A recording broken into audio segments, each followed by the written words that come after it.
தாடி வளர்க்கிறது. ஒவ்வொருத்தரும் நியத்து வைங்கோ, இந்த தாடி வளர்க்கப்படும். சில உலமாக்களுடைய ஃபத்வா இருக்குது, ஷேக் பின் பாஸ் ரஹ்மத்துல்லாஹி அலைஹி போன்ற ஃபத்வா இருக்குது. உம்மா வாப்பா சொல்றாங்க தாடிய சேவ் பண்ணு, வலிச்சோனம், நீ தாடி வச்சா உனக்கு பொன் கிடைச்ச மாட்டா, நீ தாடி வச்சா நீ வயசாலிய போல தென்படுவாய் என்று சொல்லி உம்மா வாப்பா உங்களை கட்டுப்படுத்தினாலும் உங்களுக்கு சட்டம் போட்டாலும் அந்த உம்மா வாப்பட சட்டத்துக்கு வழிபடணும் என்ற கட்டாயம் உங்களுக்கு. உம்மா வாப்பாக்கு மாறு செய்வது ஃபர்து. இப்ப உம்மா வாப்பாக்கு மாறு செய்வது ஃபர்து. இப்ப தாடி ஒரு மிக முக்கியமான சுன்னத். எந்த அளவுக்கு முக்கியமான சுன்னத் சொன்னா, ஹதீஸ்கள்ல வந்திருக்கிறது, ஸல்லல்லாஹு அலைஹி வஸல்லம் ஒரு கட்டத்தில் கிஸ்ரா என்ற மன்னனுக்கு கடிதம் அனுப்பினாங்க. கடிதம் கிஸ்ரா என்ற மன்னனுக்கு ஸல்லல்லாஹு அலைஹி வஸல்லம் கடிதம் அனுப்பினாங்க. இந்த கடிதம் போன சந்தர்ப்பத்தில் கிஸ்ரா மன்னன் இந்த கடிதத்தை அப்படி இருந்து சுருக்கினான். நல்லா யாச்சோம். இந்த விடயத்தை நான் சொல்ற விஷயத்தை இமாம் புகாரி ரஹ்மத்துல்லாஹி அலைஹி கிதாபுல் வஹீல கொண்டு வராங்க. ஹெரக்கல் மன்னனுக்கே கடிதம் அனுப்பினாங்க. இந்த ஹெரக்கல் மன்னன் கடிதத்தை வாசித்து பார்த்துட்டு அவன் சொன்னான், விஷயம் உண்மை, ஆனா ஏற்றுக்கொள்ள மறுத்தான்.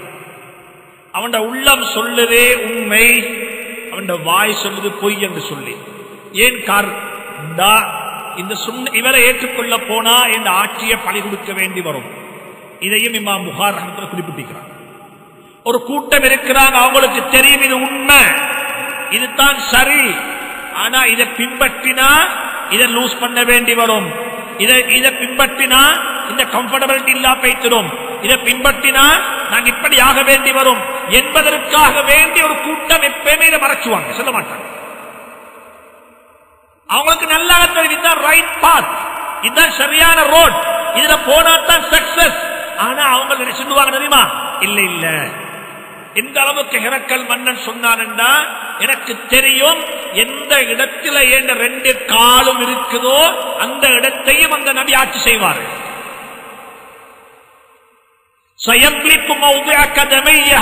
என்னுடைய இந்த 2 கால் எந்த இடத்தில் இருக்குதோ அந்த இடத்தையும் அந்த நபி ஆட்சி செய்வார், அவருக்கு தெரியும்.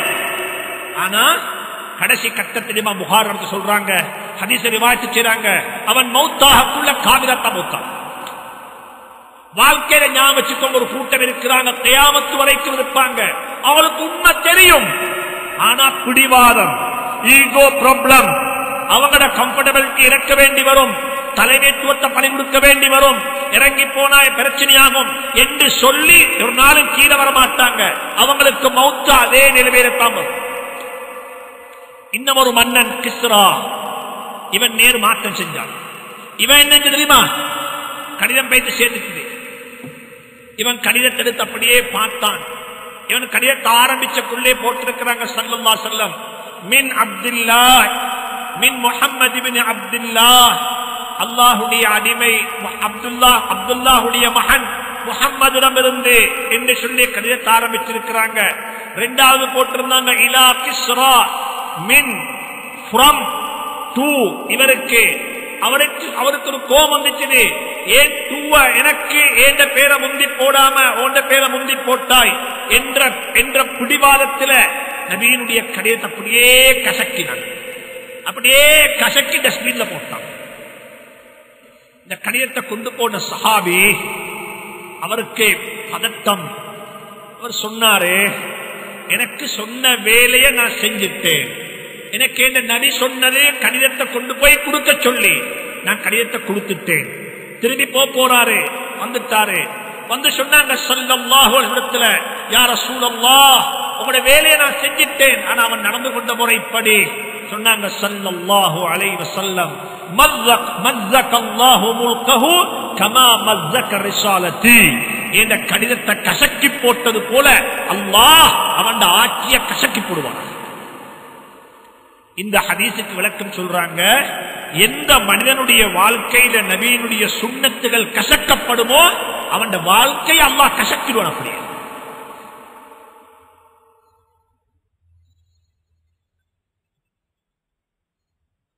சுன்னத்துகளை கசக்கினா அல்லாஹ் கிஸ்ராவுடைய ஆட்சியை கசக்கினது போல கசக்கிடுவான். இன்றைக்கு சுன்னத்தை பரிகாசம் செய்யும், சுன்னத்தை பரிகாசம் செய்யும். ஒன்று நாங்க பின்பற்றதும் இல்லை, ஒருத்தன் சுன்னத்தான முறையில செய்ய போன அவனை கிண்டல் பண்றோம். சொன்னாங்க ஸல்லல்லாஹு அலைஹி வஸல்லம், நான் புகாரி ரிவாயத் மஸ்ஸகல்லாஹு முல்கஹு கமா மஸ்ஸக ரிஸாலத்தி. இந்த வார்த்தை சொல்லப்பட்டுச்சு கிஸ்ரா மன்னனுக்கும் அவன் மகனுக்கும் இடையே ஒரு பிரச்சனை இருந்துச்சு. ஒரு பிரச்சனை, வாப்பாக்கும் மகனுக்கும் ஒரே பிரச்சனை. வாப்ப யோசிச்சான், ஏண்ட எதிரி என்ற மகன் தான். அவனுக்கு தெரியும் எனக்கு ஒரு தீங்கு நடக்கும் என்றா என் மகனால்தான் தீங்கு நடக்கும். ஒரு நாள் இரவு நேரம் மகன் வாப்பவை கொண்டு போட்டான், கொலை செஞ்சான். வாப்ப எப்படிப்பட்டவன் என்று சொன்னா மகனை பத்தி நல்லா விளங்கி வச்சிருந்தான். வாப்பவை கொலை செஞ்சிட்டு ஆட்சியை கைப்பற்றினார். ஆட்சிக்கு வந்த மகன் அவன் ஒரு கிஸ்ரா தான். அவன் ஒரு கிஸ்ரா. அவன் வாப்பட ஹஜானாவை திறந்தான். அங்கிருந்து ஒரு மருந்து பாக்ஸ் உண்டு. அதாவது என்ன சொல்றதுக்கு பட்டி இருக்கு. அதை போய் திறந்து பார்த்தா அது ஒரு மருந்து இருக்குது. என்ன மருந்து? அடல்ட்ரிக்கு ரொம்ப யூஸ்ஃபுல்லான ஒரு மருந்து. ஜினா செய்யறதுக்கு ரொம்ப ஹெல்தியான ஒரு மருந்து சொல்லி ஒரு மருந்து இருக்குது. இவர் இந்த மருந்து எடுத்து குடிச்சார். இது மருந்து இல்ல, இது நஞ்சி. வாப்பா தெரியும் என்னொத்தம் கொண்டு போட்டு இந்த ஆட்சிக்கு வந்து அவனும் கொலப்சம், அவனும் சகோனம். அவன் அதை குடிச்சுட்டு அப்படியே செத்துட்டான். அவன் செத்தத்துக்கு பிறகு அந்த பரம்பரையில் எந்த ஆம்பளையும் இருக்கல் ஆட்சிக்கு வாரத்துக்கு. அப்பத்தான் ஒரு பெண் ஆட்சிக்கு வாரா. இப்பத்தான் சொன்னாங்க ஸல்லல்லாஹு அலைஹி வஸல்லம், லா யுஃப்லிஹு கௌமுன் வல்லவ் அம்ரஹும் இலா இம்ராஅத்தின். ஒரு பெண்ணை தன்னுடைய கூட்டத்துடைய எந்த கூட்டத்தினுடைய தலைவியாக ஒரு பெண் இருப்பாளோ அந்த கூட்டம் ஒரு நாளும் வெற்றி பெற மாட்டார்.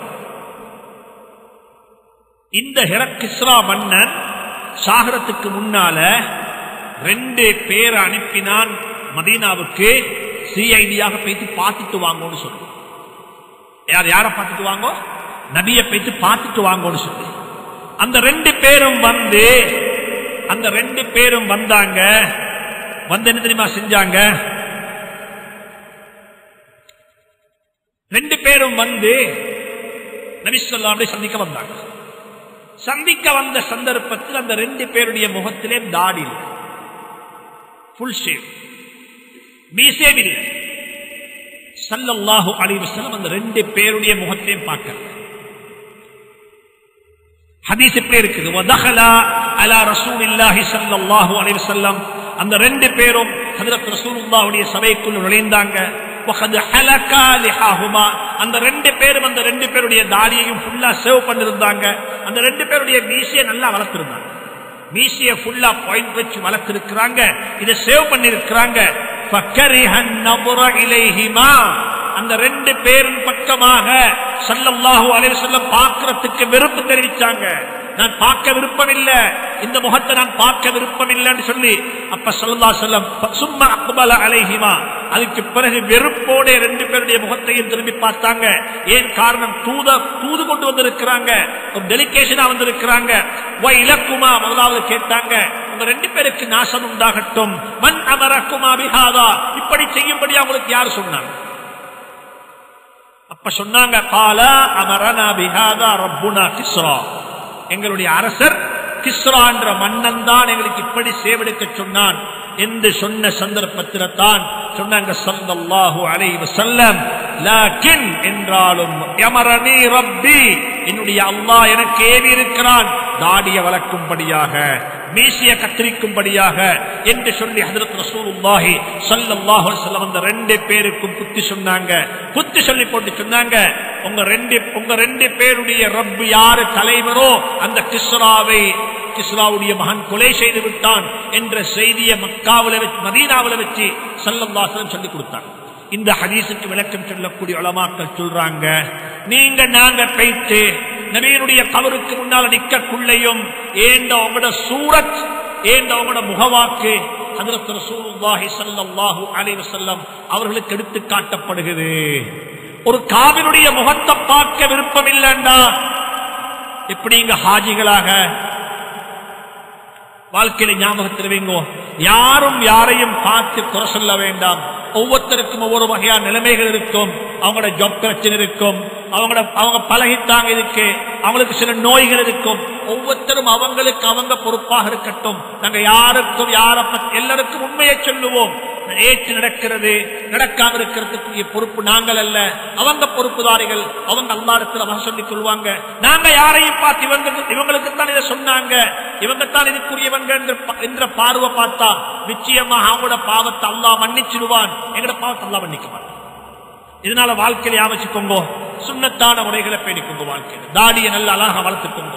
தாடியை வளர்க்கக்குள்ள மாஷா அல்லாஹ் அதுலயும் உலமாக்கள் இருக்கிறாங்க. எத்தனையோ சுன்னத்துக்கு அழகாக வச்சுக்கொள்ளணும். ஒயில் என்ன போடணும், அதை சும்மா என்ன செய்யக்கூடாது, சும்மா வளர்க்கக்கூடாது. மற்றவருக்கு பார்த்து அழகா ஸ்மார்ட்டா இருக்கிறதுக்கு அந்த தாடி என்ன செய்யப்பட வேண்டும், அதை சேவ் பண்ணப்பட அழகுபடுத்தப்பட வேண்டும் என்ற விஷயங்கள் எல்லாம் மிக அழகாக சொல்லப்பட்டிருக்கிறது. இந்த விடயங்களையும் கருத்தில் கொண்டிருக்கிறோம்.